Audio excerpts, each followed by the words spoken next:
Good morning, Travis County, and welcome back to Recycle, Upcycle.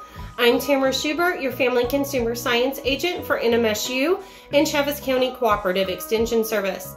This month, we've been talking all about the waste that ends up in our landfill. We, as Americans, use more trash and waste than anybody else in the nation. And 65% of that ends up in our landfill, which means it ends up as pollution in our air, it ends up in our soil, and it ends up in our water through seepage. So the best way to conserve our natural resources is to reduce the waste that we have and reuse what we can. Remember that if we took all the trash that we used in a year and we stacked it about 40 stories high, we would use more than 1,000 acres to store that waste. So we want to be careful about the things that we do, the things that we purchase, and how we use them. So if you tuned in last week, we talked about grocery shopping. Some major recaps: make sure that you make a shopping list before you go so you reduced your food waste. Be sure to take some reusable shopping bags. Many cities nowadays are not even giving you plastic bags at the grocery store because of the waste that they produce. So take some reusable bags with you. And then buy things in bulk so that it reduces the waste that we have. This week, believe it or not, one of the major things that ends up in our landfill are our clothes. So in November, we did a whole series on getting the most out of our clothes. So if they're stained, if they're ripped, things like that always end up in the landfill. Things that we don't want anymore end up in the landfill. So we want to try to reduce the things that we're purchasing by getting the most out of our clothes. So if you missed that series, go ahead. It's available on YouTube or it's available further down in the newsfeed on Facebook. So go ahead and get a recap of those if you're interested in ways to keep your clothes lasting longer. If you've got clothes that you don't want anymore, don't need anymore, look at ways that they can be reused. There's lots of places here in town that will take used clothes, from Goodwill stores to thrift stores to resale shops. Even homeless shelters or some churches have closets where their members can come get clothes for their family. So look at ways that we can reuse those and keep them out of our landfill. If you're crafty and want a new project, there's several things to do with the clothes that we are done. If you have little ones, take their onesies or their clothes. You can turn them into animals or memory blankets. They work great. Same thing with kids that may have lots of sports t-shirts, uniforms, numbers, things like that that mean something, but you don't need the entire shirt. Those can be made into memory blankets as well. Today we have a new project. So we're going to take old shirts and make them into rugs. So they're great for kids' rooms, they're great for bathrooms, and the best thing is when they get dirty, they're t-shirts, you just pull them up, throw them in the wash, and wash them as normal. So we're going to go through a couple of steps and some tips and tricks in making t-shirt rugs. So start with your t-shirts, and as we cut them, you can see that my shirts, the edges of my shirts are not exactly level. So one of the tips into getting a long strip of t-shirt yarn that we can use is to not cut through one of the folds. So I folded my shirt in half, and we're going to first cut off the hem, and then we're going to make 1-inch strips.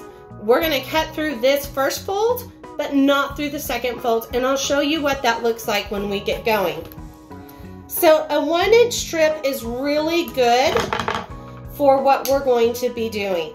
So I'm going to start by cutting off the edge, and I'm using my rotary cutter today because it's a lot quicker and easier for me to do. If you don't have a rotary cutter or pad, you can do scissors if you like. And remember, we're going to cut through this first fold, but not the second fold.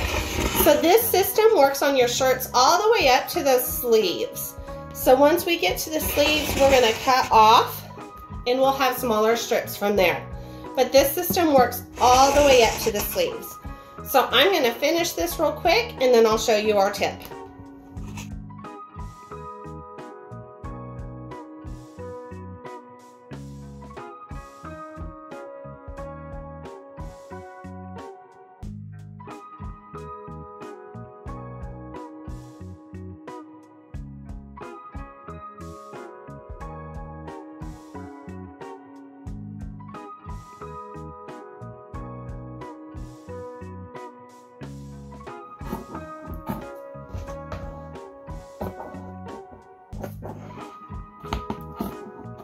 Okay, so when you're all done with your 1-inch strips, you're gonna have something that looks like this.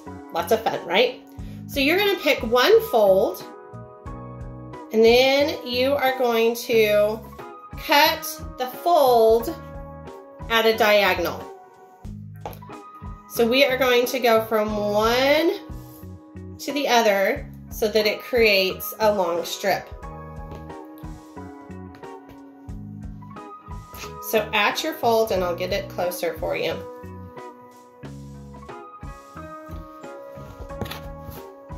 So at your fold, you're going to cut from one strip to the other at a diagonal so that it keeps that going and doesn't give you an end.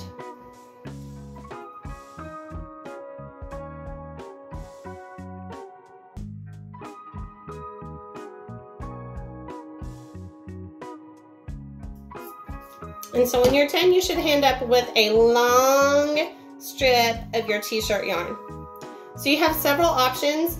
You can roll it into a ball if you like to roll it into a ball, or you can just loop it together. But it's gonna give you a long piece of t-shirt yarn to work with. And then you're ready to start either your braid or your crochet.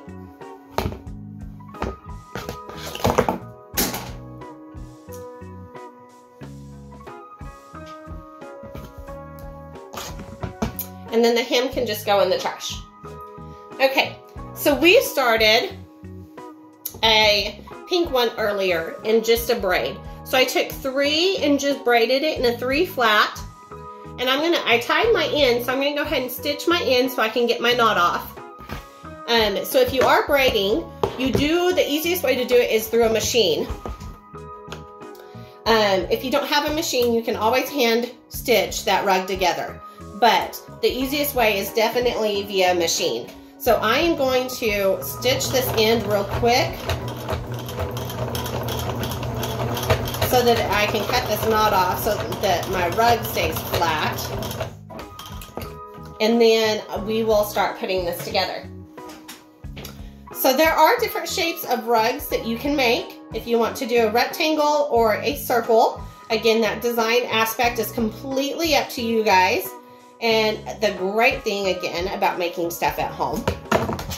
So I think for today, we're going to start a circle. So when you start on your machine, you want to do a zigzag stitch. So you make sure that you catch everything that you need.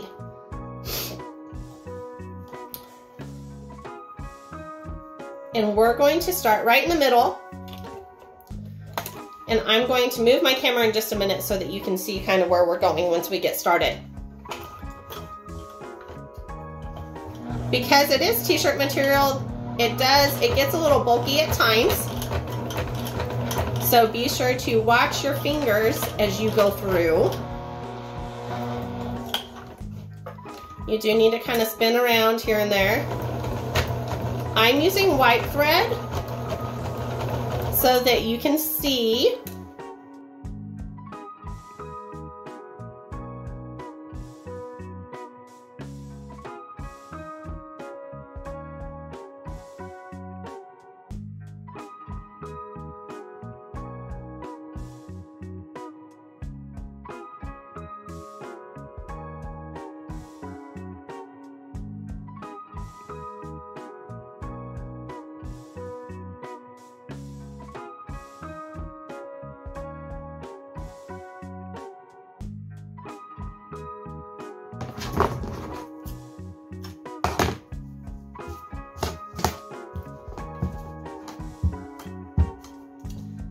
So there is the start of our rug. So obviously if you're doing this, I did it in white so that you guys could see a little bit more, but you would want to try to use a thread that matches your shirts, okay? So I'm doing round, so you would just continue to go around. You do want to pay attention to the tension of your t-shirt as you pull it around so that you get something that's nice and flat.